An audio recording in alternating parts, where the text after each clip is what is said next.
So we had a cub bear that showed up yesterday morning in Lake Isabella in the Vaughn's parking lot, and it decided to take refuge in the parking lot next to an O'Reilly's Auto Parts store, where it was greeted and welcomed by several locals who were hanging out with the cub and started feeding it yoo-hoos and candy, a jar of honey, a hamburger from Burger King. And because of that interaction, this bear decided not to leave and he was just going to hang out. And so there was tons of photos circulating on social media of the bear just hanging out at the O'Reilly's Auto Parts store with some of the locals who were just there, like catering it, giving it water and all that kind of stuff. So because of that, I just never left. It even spent the night in the parking lot. And this morning, the bear was still there. And then what happened this afternoon or this morning? So this afternoon, I got a call from a friend of mine from one of the local dog rescues here that he was up in the parking lot, asking me if I would come down and kind of assess the situation.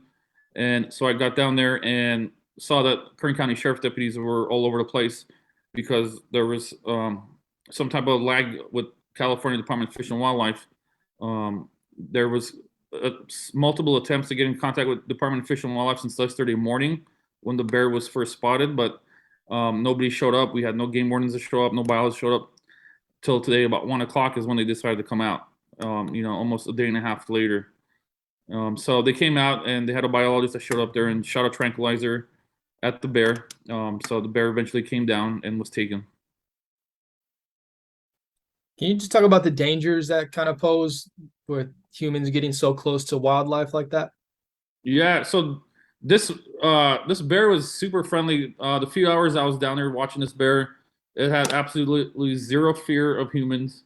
It almost was going up to humans as if it wanted to be pet, like come pet me kind of thing. It showed zero fear, zero anything. Obviously, this bear came down and it was spoiled with a Burger King hamburger and some yoo-hoos and did not want to leave and was wanting more. So, there's a rule of thumb, in wildlife, it's like always respect wildlife when you're outdoors, leave no trace. Principle number 7 is always respect wildlife. Don't go near wildlife. Don't take selfies with wildlife, don't engage them, especially bears. Bears are very, very unpredictable.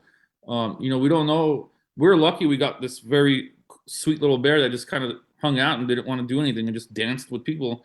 But what if this bear was aggressive and it became violent and started attacking people? What are we going to do there? I mean, are we still going to wait 40 hours like a 40-hour span for Fish and Wildlife to show up from the first call, which was yesterday about 9 a.m.? It took a long time for them to come up here. What if this bear got dangerous, started running around the parking lot attacking people or whatever? Was it going to resort to, sheriff deputies coming and using deadly force rather than having the, fishing game come take care of it properly, which they did, a day and a half later? So I would assume the bear gets tagged, relocated. What happens if it comes back into town? It's probably going to eat another Burger King Whopper when it gets back here. I don't know. This bear kind of is like famous in Lake Isabella now. So I feel like we probably might see this bear again. Bears are very smart animals and they know how to find their way around and find their way back to the honey hole. So if this bear does get released back into the wild, which it's supposed to from the conversation we had with Fish and Wildlife, it's a 50-50%. It's going to go out there looking for the rest of its pack, or it's going to come right back into Lake Isabella and try to find food and water again. We are in a drought. Food and water is very limited. And it came down an area that just had a fire last week up around Erskine Creek area. So, I'm sure it's just like looking to get fed. It wants food and needs water, especially in this heat. If it comes back into town and causes problems, would it get euthanized at that point? How does that work? I'm not sure. That's kind of assessed by the biologists at California Department of Fish and Wildlife. They make that decision. It's an adolescent bear. It's not a fully grown bear yet. So they feel like it's still in the age where it's kind of figuring things out. It's learning. It's supposed to be kind of goofy and whatever. So we were told that, the bear was going to get sent back up and, released. If the same bear does come back and it's acting non-fearful of humans, I mean, it's possible it could be euthanized. I think Fish and Game will make that decision if this bear consistently is being a problem and coming back down into an urban area. Yeah, it's drives me nuts when I see people feeding it and doing stuff like that, Yeah. because I don't think they think about that. I mean, it could lead to it being euthanized at some point because of that. Yeah, I mean, and this is like a 1 in a million bear that just showed up and was like sitting down.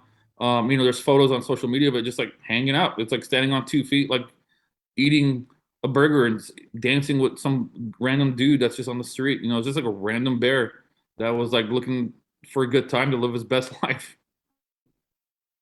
How common is it to see bears in maybe that area of Kern County?